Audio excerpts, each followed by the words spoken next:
त्याच्याबद्दल परत आमच्याच्या वतीने सर्वांच्या तुमच्या हार्दिक हार्दिक अभिनंदन. आता एक मला सांगा, माझं नाव राजाराम शिवराम देऊळकर, राहायला मी पवईला आहे, चांदीविलला. गेले 33 वर्ष मार्केटिंग मी करतो. किती? 33 वर्ष. खास कळले बघायचे, चढ उतार बघायचे. आता फक्त मला एवढं सांगा की इथे बसलेले नवीन कोण आहे ज्यांनी जॉईनिंग नाही केलं, असे कोण आहे?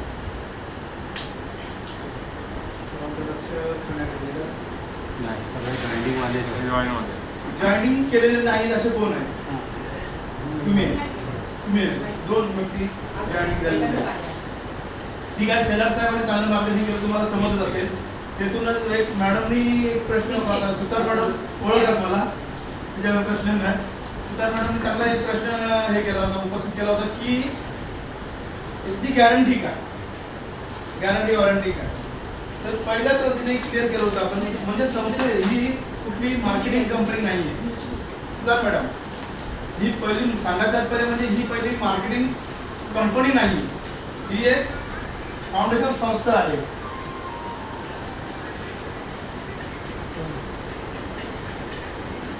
ही एक फाउंडेशन संस्था आहे. ही संस्था काय करते, आता गरजूपर्यंत त्यांना पोहोचायचं. आता गरजूपर्यंत संस्था म्हणजे इमिजिएट पोहोचू शकत नाही, परंतु त्यासाठी कोणाला तरी आधार घ्यावा लागेल. म्हणून संस्थेने काय एक सिस्टम तयार केली. जशी सिस्टम सरांनी सांगितली, 2, 4, 8, 16, 32, 64 ही आपल्याला आणायची. किती आहेत? फक्त 2 आणायचे. 2च झालं, तिथं काम आपलं संपलं. आणि आणता वेळ त्यांना फक्त एकच सांगायचं, संस्थेला आपण 321 रुपये काय करतो, आपण दान करतो. दान केलं म्हणजे समजा एखादी वस्तू मी तुम्हाला दिली म्हणजे माझा अधिकार संपला. मी तुमच्यावर परत भांडू शकतो का की बाबा हे मी तुला ही वस्तू दिली, माझी मला परत पाहिजे? नाही, कुठला ब्लेम करू शकत नाही ना.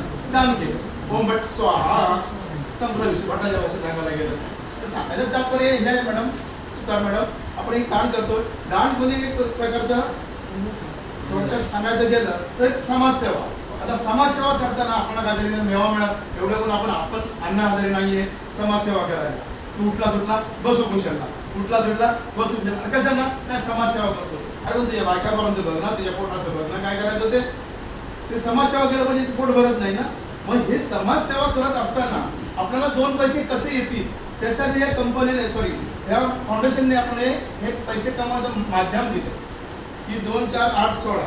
फक्त आपण कंडिशन अशी करायची, जेव्हा 2 व्यक्ती आपण सांगतो, आपण समजावून त्यांना की बाबा एकच टाइम, फक्त 1 टाइम आपल्याला 321 रुपये दान करायचे संस्थेला. संस्थेला ऍक्च्युली असं केल्यानंतर 321 पैकी 21 सरांनी सांगत होते, पण मी परत रिपीट करतो त्याबद्दल सर सॉरी. तर 21 रुपये फक्त संस्थेकडे जातात. किती? 21 रुपये. आणि त्या 21 रुपयामध्ये 21 रुपयाचे संस्था काय करते त्याचं पण मी तुम्हाला डिटेल करून सांगतो की जे गोरगरीब आहे का, म्हणजे गरजू आहे त्यांच्यापर्यंत ते लोक त्यांना मदत करते त्या 21 रुपयाच्या माध्यमातून. मग कोणाला 10,000 करत असेल, कोणाला 2,000 करत असेल, कोणाला 1,000 करत असेल, जे काय असेल त्यांची रिक्वायरमेंट. तुम्ही मला लाख रुपये ताबडतो नाही. संस्थेमध्ये कमीत कमी आपण सभासद झाल्यावरती कमीत कमी 3 ते 4 महिने आपण कार्यरत असणं गरजेचं आहे, तरच आपण त्याचे बेनिफिट घेऊ शकतो. बेनिफिट मिळणार, पण तुम्ही अप्लाय करू शकता संस्थेकडे की बाबा समजा मला असा माझा प्रॉब्लेम आहे, त्यासाठी मला आर्थिक मदत पाहिजे, संस्था आर्थिक मदत करू शकते.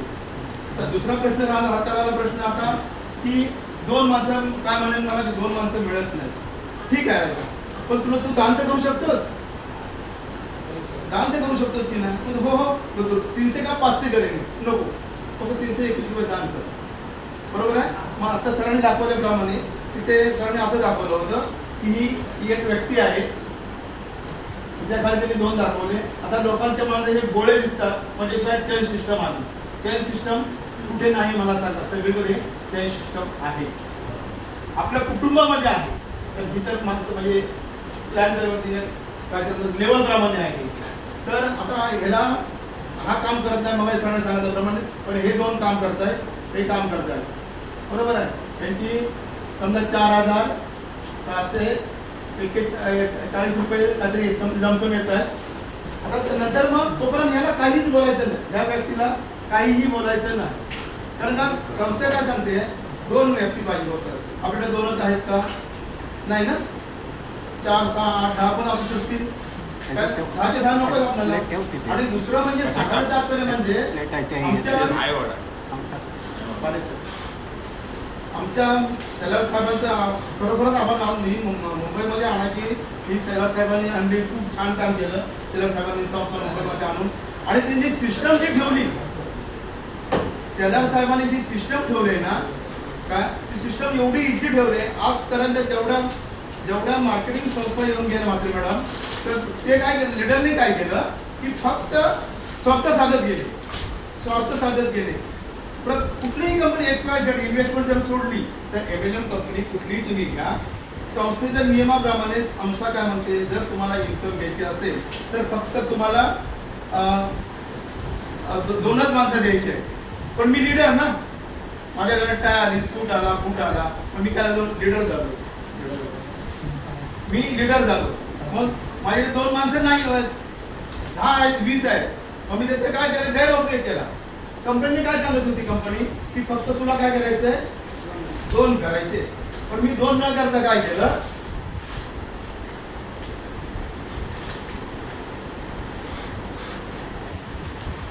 मी काय केलं, माझा स्वार्थ कसा, म्हणजे लीडर लोक स्वार्थ कसं साधतात ना ते तुम्हाला मी दाखवतो. तसं इथे स्वार्थपणा मुळीच नाहीये, कळलं ना. इथे मी आहे, माझ्याकडे समजा 10 माणसं जास्त लोक 10 पकडतो.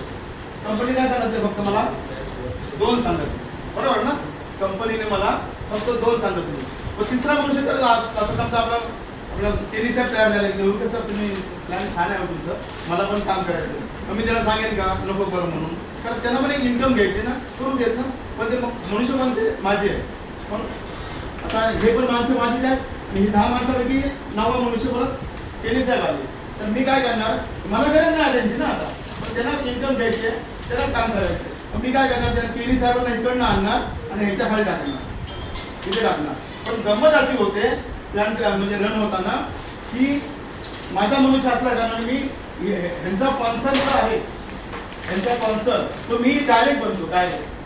म्हणजे हा मधला टाकणार, जे मध्ये आहेत की ना सुधार म्हणून, तर हा मधला आहे, मधला. हे 2 माझे डायरेक्ट आहेत, आपण माझा डायरेक्ट आहे. पण मी काय केलं, ह्यांना न देता एकतर मी ह्या साईडला, एकतर ह्या साईडला किंवा एकतर ह्या साईडला मी देऊ शकतो, बरोबर की नाही. दोघांपैकी एक साईड, लेफ्ट साईड आपण ही मेंटेन करायची अशी. तर मी काय केलं, माझा मी स्वार्थ साधतोय. मी हे दोघे माझेच आहे आणि हा पण आला माझाच आहे. पण मी काय केलं, माझा स्वार्थ कसं साधतं बघा, ह्यांच्या खाली टाकलं. पण ह्यांचा स्पॉन्सर कुठं राहिलो, मी स्वतः राहिलो. म्हणजे ह्यांची इन्कम काय झाली, 0 झाली. मग तसं सेलर साहेबांचे मी धन्यवाद मानतो. सेलर साहेबांनी आपल्या टीमने असं न करता त्यांनी काय केलं, कंपनीने फक्त 2 करायला सांगितले. आणि जर तिसरी व्यक्ती ती आहे ती डायरेक्ट ह्याला स्पॉन्सर करायची, हा स्पॉन्सर राहणार नाही. लक्षात आलं मी काय बोललो, लक्षात आलं. तिसरा व्यक्ती भले तुमचा असेल पण त्याचा स्पॉन्सर कोण असेल, सेकंड नंबरचा. एकतर हा तरी असू शकतो किंवा एकतर हा तरी असू शकतो.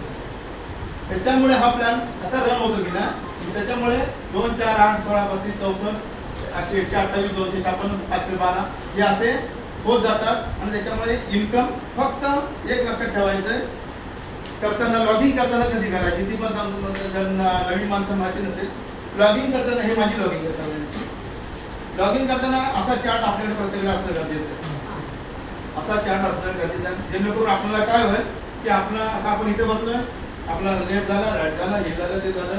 आता कोणाच्या खाली मनुष्य कमी पडतो, तो आपला ही लॉक शीट दाखवून देणार आपल्याला. ही लॉक शीट दाखवून दिल्याच्या नंतर ही लॉक शीट बघू, समजा हे XYZ मनुष्य आहे, तो मग त्याच्या खाली तर स्पॉन्सर करायचं, त्याच्या खाली.